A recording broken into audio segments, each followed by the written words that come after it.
Donna Isabella Katharina Silvario, 33 years old, new owner of Santiago, the house with the first veranda in the island fort, knows this about the cake which she makes for a living.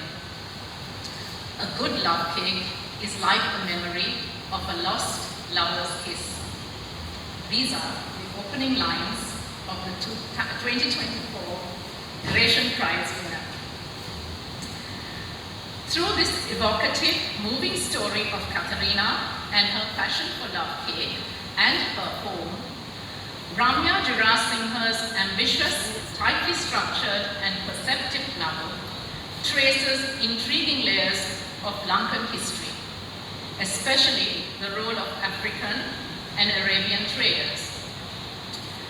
Jirasinghe masterfully intervenes the haunting colonial past with a vibrant contemporary narrative incorporating lesser-known historical events through memorable characters, including a remarkable Jesuit priest, Father Cabraal.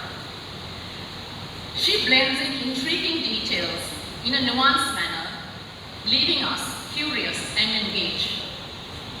Who was Santiago de Melo? Where is the causeway that leads to this octagonal fort?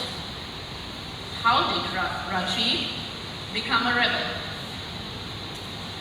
The legacy of colonial slave trade that thrived on spices such as cinnamon and nutmeg are literally baked into the recipe, along with wild honey and enduring memories, making the story as unforgettable as a great love cake. Notable for its attention to sensory detail, Father Cabraal's recipe for love cake explores profound themes of home, belonging, and place, offering a richly layered and sensory reading experience. Thank you.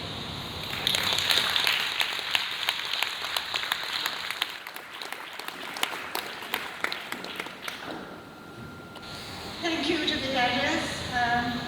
I've been fairly unlucky with the Gratiaen, so I never expected to be standing here. And also, it did help that this year probably had one of the strongest shortlists that the Gratiaen has ever had. 2 winners, and I was sandwiched between 2 previous winners and 2 very accomplished writers. So once again, thank you to the judges for the recognition of the And as Neil Gaiman says, a writer never gets these small moments of recognition without the people who made it possible in their lives. So I really have to thank a few people. And it's wonderful to be here to be able to say that in public to the people who have stood by me. So first, needless to say, family and friends who make it possible for a woman to write, because it's usually never possible for women of my age to be writing. And my mentors. 2 are no longer alive, and Ranasinghe and Pragasam, they are dead. Then there is Professor Ranjini Obesekar, Dr. Lakshmi Silva, and Mr. Tissa Jayasinghe, my gurus and guides who have been there at various times in my writing career. And a very feisty bunch of readers, writers, and artists. So book club, because of which I read books that I would never pick up otherwise. It is a wonderful exercise for any writer, I think. And Madhubashmi Tisanai Karaknaika, Anumami Jayawardena, Ashok Ferry, Amina Hussain, Tracy Holstinger, and Deshan Tendakon. And I have to say it was Shahan Kaldanatilakan, in his own inimitable style, who gave me the courage to submit this book, because when I said I would want to submit, he said, "Oh, come on, man, if you can't handle rejection, you're in the wrong business." So that was Shahan for me, and Shahan, thank you. I know you're in the audience. Thank you for that. And also, after I wrote this, I sent this out to about 20-30 agents. I tried my luck. One person, Anne-Marie Dupont, accepted it.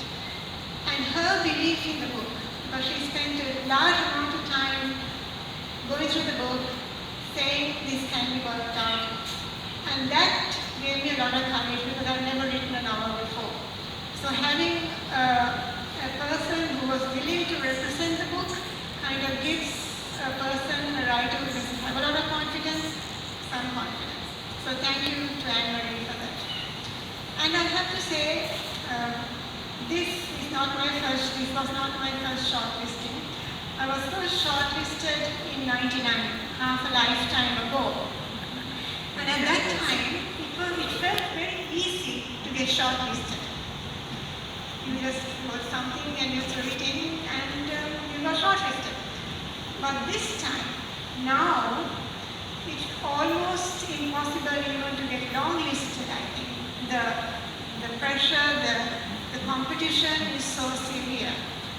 And I think for that, the Gratiaen has played a huge role in the landscape of Sri Lanka's creative writing.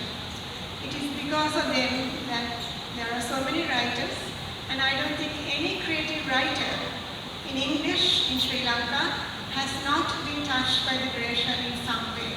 I know I have. So I want to end by saying thank you to Mr. Michael Dashi and to the Fabulous Trust. Thank you.